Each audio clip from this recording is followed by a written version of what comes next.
Hello and welcome to the Legends and Lads Cricket Podcast. I am Chirunandan Srinath, your host for this week. Joining me is my co-host Krishna Maitreya. We couldn't have Vijay Lokapalli sir and Rakesh Rao sir on this show, but we're delighted to host a former first-class cricketer, now a cricket coach and a mentor. And something that surprises me even more is that she is a company secretary and a legal advisor as well. For those who believe that studies and cricket doesn't go hand in hand, well, she's a person who has broken that stereotype. Let me welcome Sharadha Sridharan on the Legends and Lads Cricket Podcast. Thank you, ma'am, for coming. How are you, and how does it feel to be here? Chinandan, hi Maitreya. Thank you so much for having me, and thanks. That was a great introduction. It feels great, and I'm really happy to be here. I've seen a couple of podcasts earlier. The work done by you guys, it's simply brilliant with eminent personalities in cricket. So really thankful and humbled to be here. Thank you so much once again for having me. Yes, ma'am. So you played a lot of first-class cricket. So take us back. How was it like being a first-class cricketer when, especially women's cricket, was not so visible? I mean, as much as it is today. And were your family and neighbors, or all the people surrounding you, were they happy, to see you venturing out into a sport that is very uncertain, that is very risky? So how did you deal with all this? How was it for you? It was a great learning experience for me. I would, put it that way to summarize, my cricket experience. You are right. So, women's cricket in India has gone up, by several notches, like right after the 2017 World Cup. But it was not, that popular when, I was playing. Of course, the BCCI had already taken over the Women's Cricket Association. So, the matches, the exposure, the coaching, and all the facilities were there. But, not a lot of people in India knew that a women's cricket team even existed. So that was the actual scenario, during the times when, I was playing. And, of course, it was, great to have, played against a lot of experienced cricketers, a lot of international cricketers. I learned a lot of things from them. And, talking about my family, I'm very lucky enough. My family was extremely supportive of, all my dreams and aspirations. They did not, say anything against, my cricket career. They, supported me in and out. And, of course, I started with gully cricket where, I was the only girl among, 10 to 15 boys. So the neighbors, of course, there were a bit of, shock reactions from the neighbors and, from the parents of the boys with whom I had played also. So, no, and of course, it was 10 years back, it was not the same. So, a girl doing weights in the gym, a girl doing, a lot of cardio, just playing out street cricket with the boys. Now, of course, there were a lot of, challenging moments, tough moments, but, my passion for the game just ensured that, I just put it all aside and just focus on my job. Has been overall a fantastic experience. Yes, ma'am. So my question to you will be like throughout your career, there must have been some biggest on-field memory for you that you cherish even to this day. So could you share with us that Yeah, sure. experience? There was, one match where I had taken 6 wickets for 18 runs. So that was my best bowling performance. That is coming right on top of my mind. And apart from that, when we were playing against Goa, it was a match. So the match did not go in our favor, but it was a crucial game. We had to win that to qualify, but unfortunately there was a rain delay, and we had to play a super over. So in that, Goa required one run of one ball to win. So unfortunately, it was a leg by that slipped off, and we Uh, lost the game. So I remember that because I remember me crying a lot, sitting in the ground and crying a lot after that game, and there was a lot of disappointment, throughout the team about that game. But we fought really hard. That's what mattered, and the learnings were immense from the team. So these two games are on the top of my yeah. some best Well, tech. yeah. Well, my next question is, how did you balance all the studies and cricket? And I know that company secretary clearing those exams, or is doing all this big competitive exams, studying as well as playing cricket.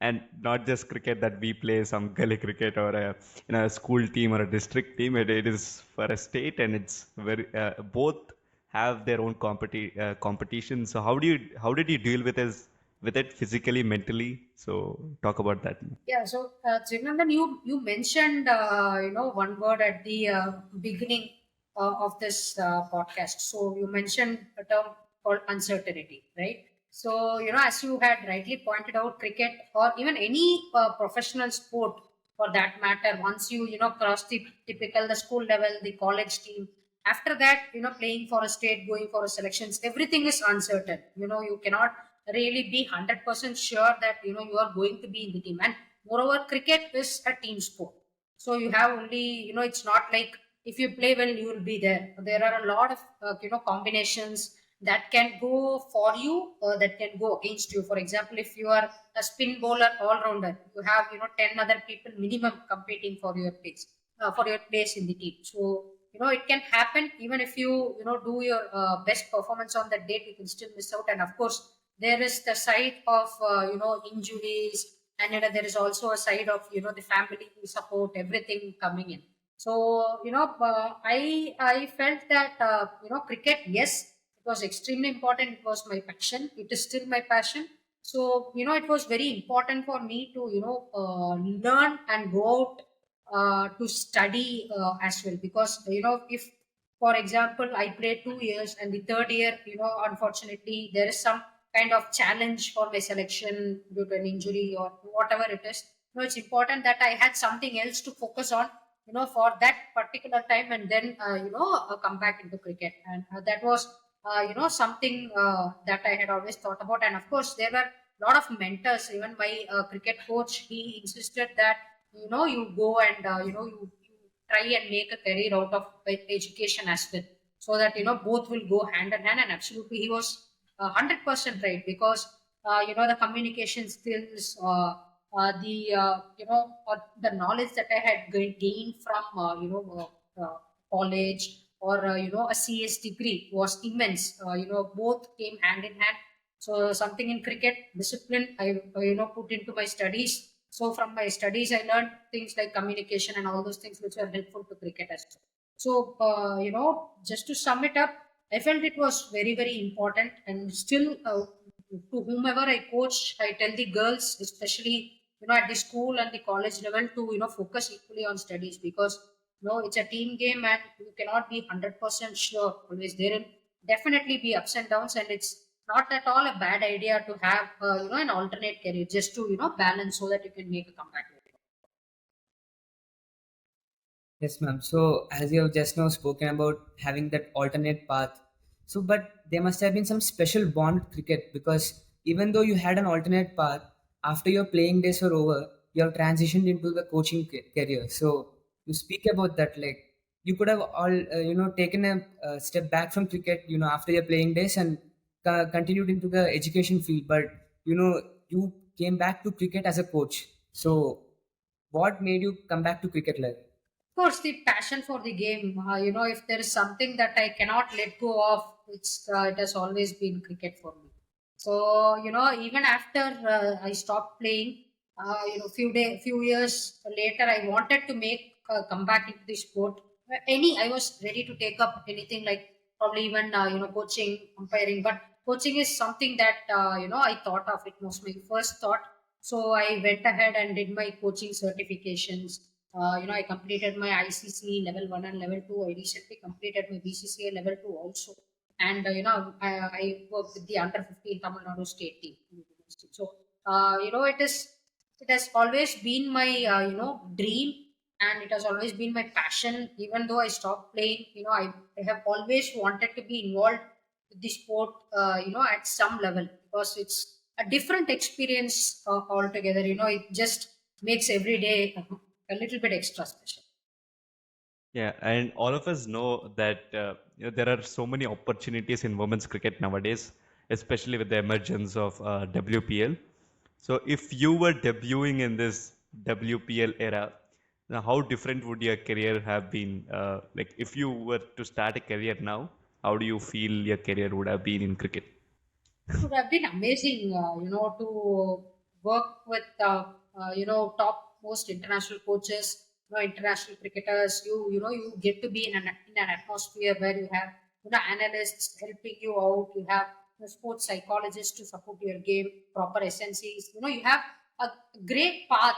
You'll be having a great, some a path, proper path as a cricketer, because you have experts, top experts working with you in different fields. So 10 years back, we had trainers, but it was not, like this specific. Nowadays, you have, SNCs, you have all the support you're looking for. You have fast bowling coaches, you have spin coaches, everything. So, for a cricketer now, if I had been a cricketer, I would have been, extremely lucky because of, the guidance I'm getting, the first one, and of course the platform. So WPL, as you said, has created a huge platform for all the women cricketers. Like, we have found very very special cricketers through WPL. We had, Asha Joy, whom I knew, who was a stalwart in domestic cricket, but her WPL performance helped her make an international debut. We had the likes of Kiran Navgire, Kranti Gaur, and all those players. So, to see them use this as, WPL as a stage, and, to make an appearance in the Indian team, it's really, really special. So, yes, unfortunate to have missed out, but still, I'm on the sidelines as a support staff. Yes, ma'am. So, the coaching styles between men's cricket and women's cricket. So, as a coach yourself, do you think there is some difference, or both are very similar? Your take on this? It is different because, psychologically and physically, men and women are different. So, and women cannot play the exact way that men do. We do have a lot of differences. So, to just cite an example, women cricketers, fast bowlers, they tend to, swing the ball a lot more rather than the men cricketers, because the pace is, little less. And, physically also, we have more front on, and, just to go a bit technical, we have more front on and more of, like a semi, somewhere Mixed between action. front on and front bowlers. So, like, but in men's cricket, you see a lot of, side on bowlers as well. So that is a challenge because of the hip shoulder separation for women cricketers. I'm just telling you an example of, how different women cricketers are. And when it comes to batting, for certain shots, men tend to have better alignment because of their physical structure. Women, after the age of 13 or 14, when they hit puberty, so the body undergoes a lot of change.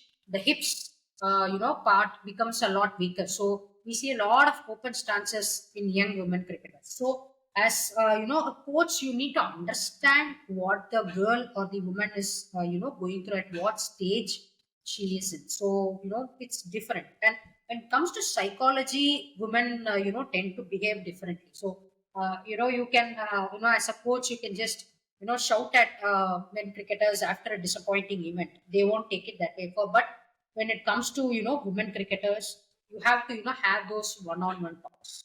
So, that is the psychological traits that, I recently learned in my, coaching modules as well.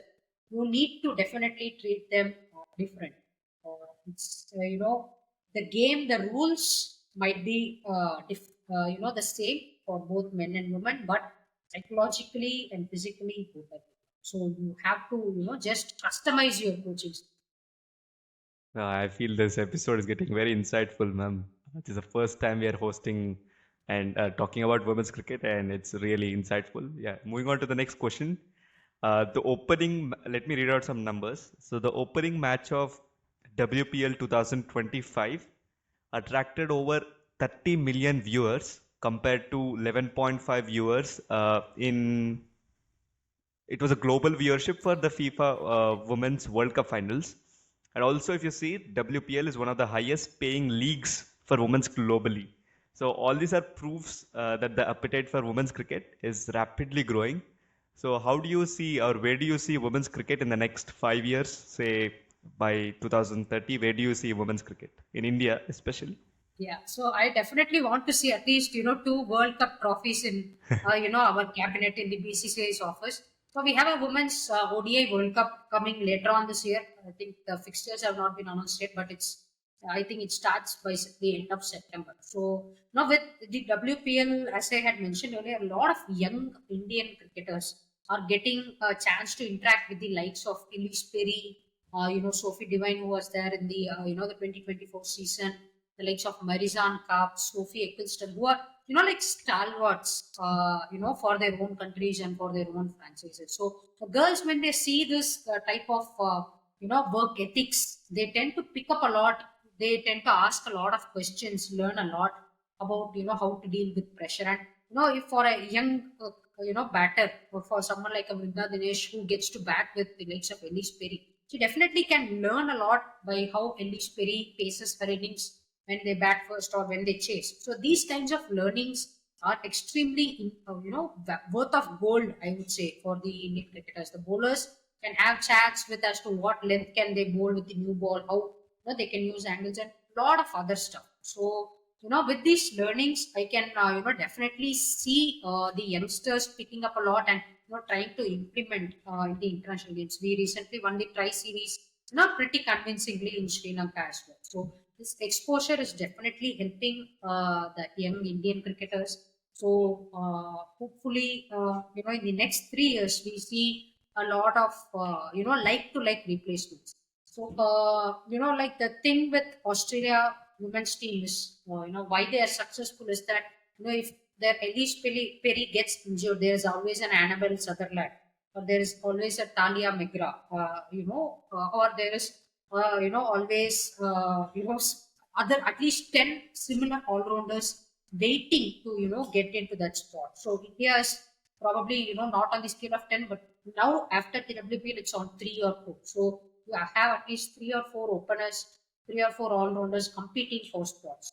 So as time goes by and the girls get lot more exposure, we'll have a lot of competition for a spot in the Indian women's team, which will be extremely healthy. And that's what the men's IPL has done to the Indian team as well. We have at least 15 top class openers for the opening slot. So you don't perform in one series, you have 15 other people waiting take up your spot. So soon that day will come for the Indian women's cricket team as well, and that is what the IPL is helping, immensely. So we can expect a lot of quality, in the next 5 years, and definitely 2 World Cups. Yes, ma'am. So as you were saying, to have those many kind of players, like top class players, a country should work at the grassroots level. So where do you think India stands right now, like at the grassroots level in women's cricket? Do you think it is still developing, or it's one of the best in the world? What do you say? It is extremely good for I work at the grassroots level, so I have an actual experience of what actually good. So like compared to the last 4 or 5 years, the number of matches have increased, the facilities have become extremely good, and you have a lot of camps as well for different age categories. For example, the NCA now has opened a new center in Bangalore where the facilities are top class, in par with international standards. And you have some other camp going on. So now the Indian women's team batters are having a camp there. Previously, it was the under 15. Before that, it was the fast bowlers.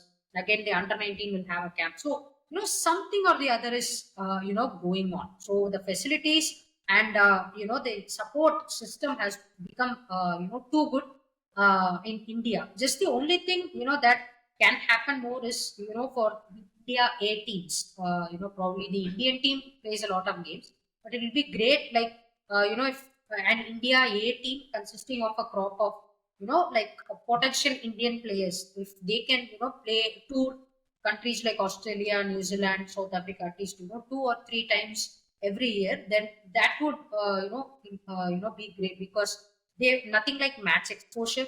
So that could actually help us. But the facilities, no complaints at all. They are fantastic. Yeah, ma'am. One more question I would like to ask is, why aren't we seeing more of test matches being played by women's teams? Like, if you compare it to men's team, like if you see, Indian women's team has played over 41 test matches till date. I mean, yeah, it is still growing, but all of us would like to see women's team playing test match cricket more often than not. So, your take on this? Do you see it growing in the next few years? Absolutely. The test matches that the Indian women's team has played recently, in the last 3 years, they have been extremely exciting to watch. For women, it's a 4-day game. So the probability of, result might be lesser, but still we have managed to get, a lot of results. See, it's still growing, as you said.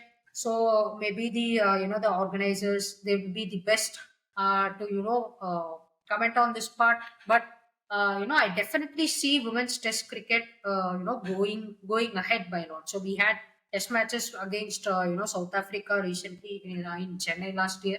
So we see it picking up, but probably would have to wait another couple of years for the Indian women's team to be playing test matches full fledged. At least to 50% of the of how much they might play.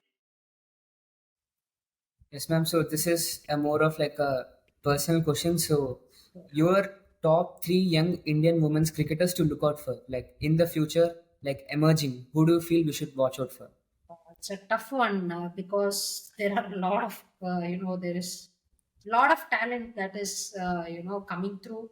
But on the top of my mind, I would say someone like G Kamanini, who was part of the Mumbai Indians team, and she was also has been very consistent with the Indian under 19 squad. So she's a very aggressive bat at the top of the order, and her attitude has been extremely impressive as well with at playing at that level.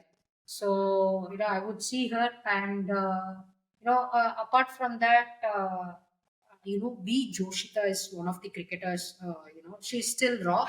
She was a part of the RCB team. I think she played 2 or 3 matches. She was extremely good in the Indian under 19 team as a new ball bowler.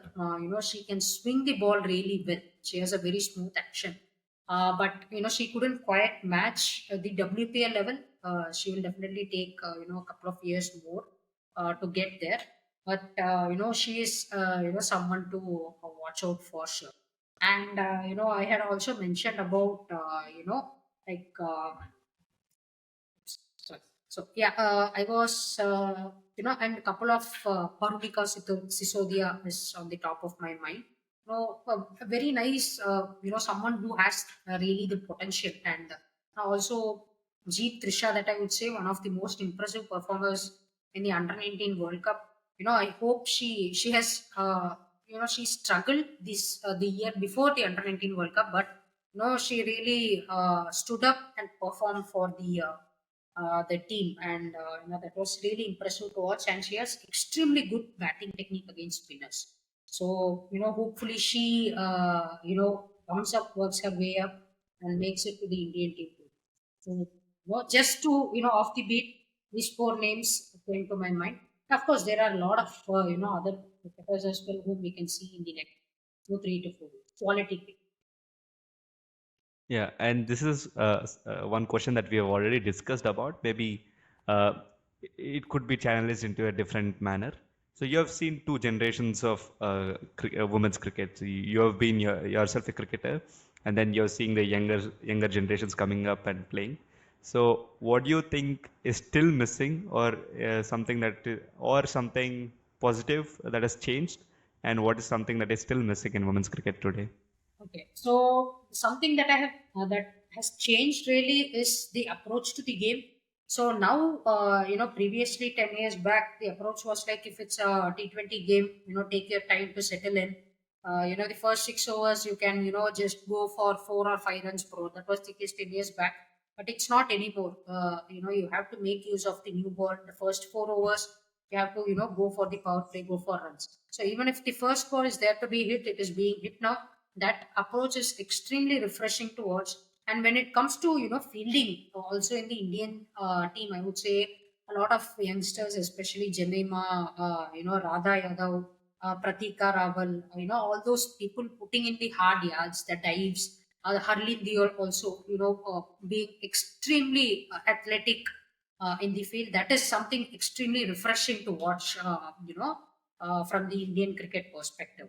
And, something to be improved, I would say, off the bat, the thing that comes to my mind is the running between the wickets, to be extremely specific, because, the thing is, if, you hit a boundary in the first ball, then, if you see the English and the way the English and the Australian women cricketers bat, it's a single of every delivery. They take, they make an effort to score a single of each and every delivery. So, and if the ball goes to the outfield, they run the sprint for the first run to create an opportunity for the second run. So, that type of, intensity can be improved for when it comes to the Indian women's cricket team, because, that is something that can convert your 280s into 300s, can convert your 300s into your 320s. So, that, definitely, needs a little bit of work, as far as I'm concerned.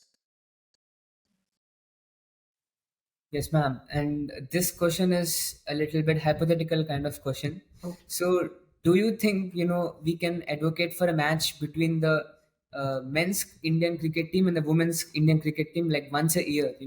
It will be a nice way to promote women's cricket also, and I think it will be a big success. Like that's my point of view. So, your take on this? Right. Okay. So I think this proposal had already come in from one of the, franchises. I think it was RCB, who I think 4 5 years, not 4 5 years, maybe 2 3 years back, they had advocated a match, consist of a mixed, team. But the BCCA had, said no to it, citing injury reasons. So, as I said, it might be a marketing initiative, something like, probably, uh, an astroturf wicket or maybe a gully cricket match might be, a better idea, because when it comes to, men and cricketers, as I said, physically, they are, far different. And, the speed of the men cricketers, the women cricketers might not be able to match. And of course you will have a lot of injury concerns as well. So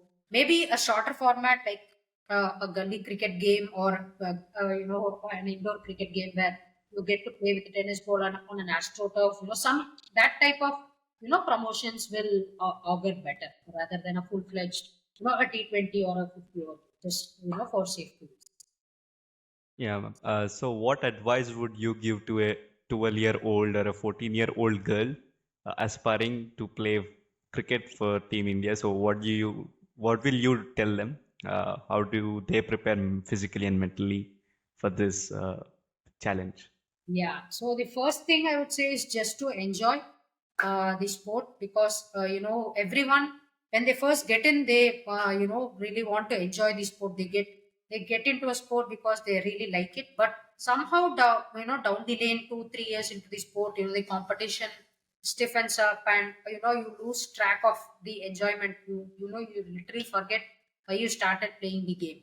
The first thing would be to, just enjoy, and, patience. And cricket is something that, you don't, so it's not something that you start today, and, you get into the state team next week. It's months, it's perhaps years of work. So you need to be really patient and persistent. So if you don't come off good in 6 months, you will come off good in 12 months, maybe not in 12 months, maybe even in 16 months. But, you need to show up every day, and, be really patient, and just, trust your support staff, your coaches, your, SNCs, your nutritionists, whomever you are working with.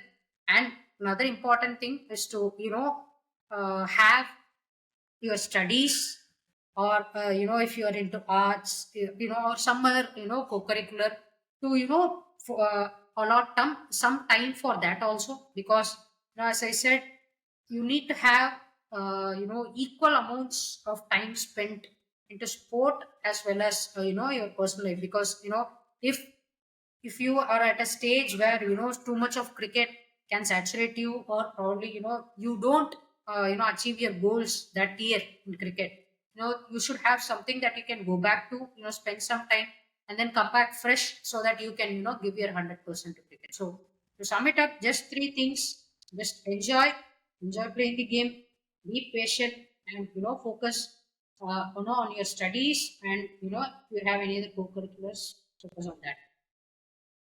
Yeah.